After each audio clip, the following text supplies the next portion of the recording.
Гаяз Исхакый. Татар кызы әсәреннән өзек. Шәй эчү озакка сузылды. Шәй янына бер камыр ризыгы куелган иде. Җаһидә беренче тапкыр 3 чынаяк шәй эчте. Камыр ризыгын ашады. Җаһидә көндезен дә, кичен дә гаиләдән аерылмады. Ул үзен шушы гаиләнең әгъзасы кебек хис итә башлады. Ятар вакыт килеп җитте.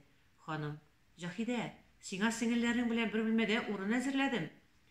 Диде дә кызларына да, сез апагызны алчытмагыз, иртәгә тагын сөйләшерсез, диде.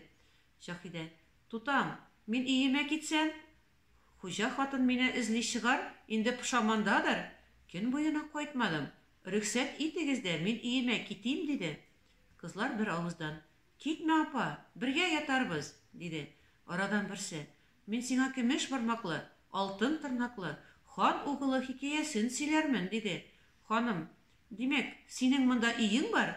Ул вакытта мәсьәлә башка, диде. Атасы, апагыз иртәнге ашка килер. Сез иртәрәк торырсыз да, казан пәрәмәче пешерерсез, диде. Олылар үзара пышылдап, бәләкәйләрдән яшереп, ни турындадыр сөйләшеп алдылар да, хәерле кичләр теләп аерылдылар.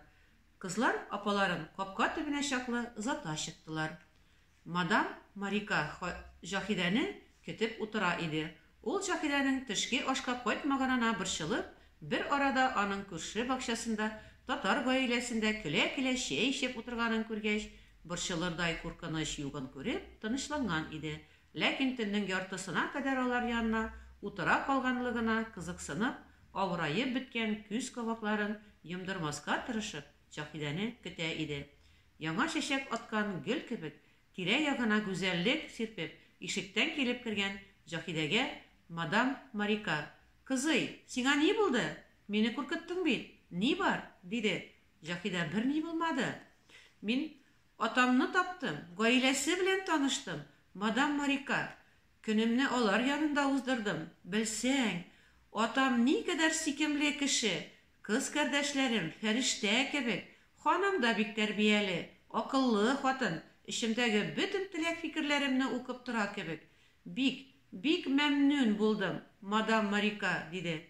Мадам Марика: "Табыйги ки, атаңны тап та сөенмә имеш. Шул мөмкин эшме? Хәзер әниеңә дә хәбәр бир, ул да сөенсен", диде. Җаһидәнең йөзеннән кара шәүлә узып китте. "Юк, мадам, әнием белмәсен. Анам әтием белән аерылышкан. Миңа кечкенә чагымнан бирле атам үлде", дип сөйләделәр. "Гәрчә атам сау-сәламәт, туганнарым, кардәшләрем дә бар икән. Алар да никадәр игелекле кешеләр. Зинһар, аң бул, мадам Марика. Анам белмәсен. Башкаларга да бу турыда сөйләмә, яме", диде. Мадам Марика: "Әгәр син теләмисең икән, сөйләмәм", дип вәгъдә биргәндә итте. Әмма эшеннән генә: "Иртәгә аштан соң күршем Җәмиләгә сөйләргә, татлы яңалык булды бу", дип сөенеченнән аның йокысы качты. Җаһидә җырлый-җырлый белмәсенә менде.